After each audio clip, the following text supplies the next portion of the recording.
Hi everybody! Okay, well today I went to my local library in hopes of finding reading material on coping um, and grieving over loss of loved ones, particularly over a parent, because I did lose my father about almost a year and a half ago um, to cancer. He had adenocarcinoma, which in a later video I will talk about all that and you know, get more into depth in that. But while I was at the library, I stumbled upon a book that was a guide for helping others cope with their grief. It is called If There's Anything I Can Do, A Practical Guide for Helping Others Cope with Grief by Carlene Eneroth. Okay, and what this book is just different tidbits and tips that you can use to help others around you cope with whatever grief they're going through. For instance, your friend loses their spouse, and she's got kids at home. Let's just use this as an example.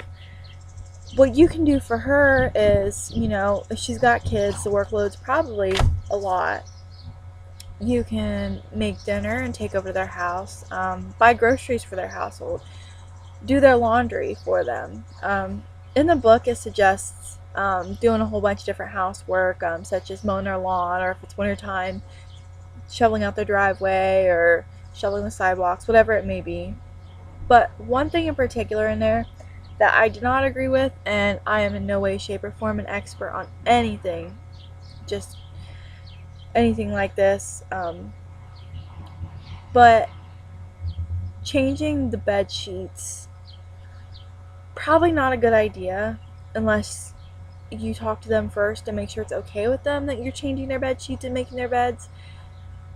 Because generally, if somebody loses a spouse, they want to hold on to the smell or whatever happened that day, their side of the bed. I mean, they want to smell the pillow, or they want the bed left how it was so that they can remember them for longer. It'll help them with their grief. Or in the case of washing the spouse's clothes, I don't do that either, unless you talk to the spouse about it and they're really okay with it, which most of them are. I mean, there was a personal instance I went through where somebody had changed the bed and the spouse just panicked over it, and it wasn't even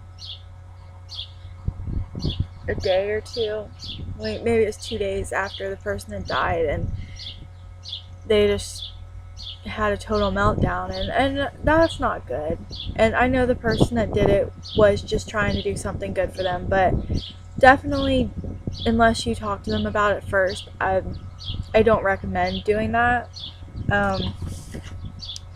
In the way of children, you can offer to babysit their children, because children are suffering too. No matter the amount of loss, I mean, they still suffer through this. So maybe you taking them to do something fun will get their mind off of it, or maybe they'll even want to talk to you about what's going on. I know some parents don't like to let their children be a part of the funeral process. Oh, excuse me, I can't talk.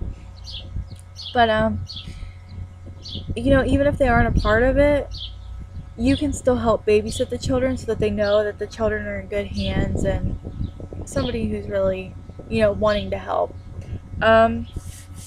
There is in this book, they did make interesting points about what you shouldn't say and what you shouldn't do. One of the main things that they say you shouldn't say is, time will make things better.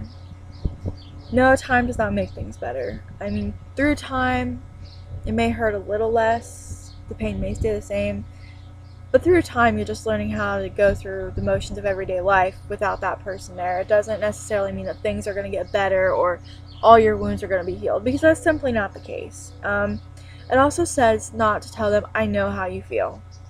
And this is a major one, because each situation is different. Each relationship is unique with a parent or a child, sister, brother, aunt, uncle, whatever the case may be.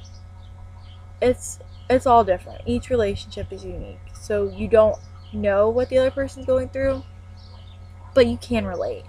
And if you can relate and you went through something similar, just say, hey, you know, I'm here to talk if you need me. I've been through something similar.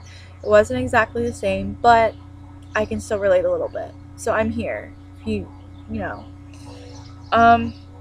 And don't promise them you're going to take them out to dinner or shopping or come and visit them if you do not intend on making good on your promise. Because chances are, if you promise that, the person will remember because they are looking forward to having some sort of break away from feeling the way they feel or what have you. And it'll just be one big letdown. It'll just make them feel more down if you forget.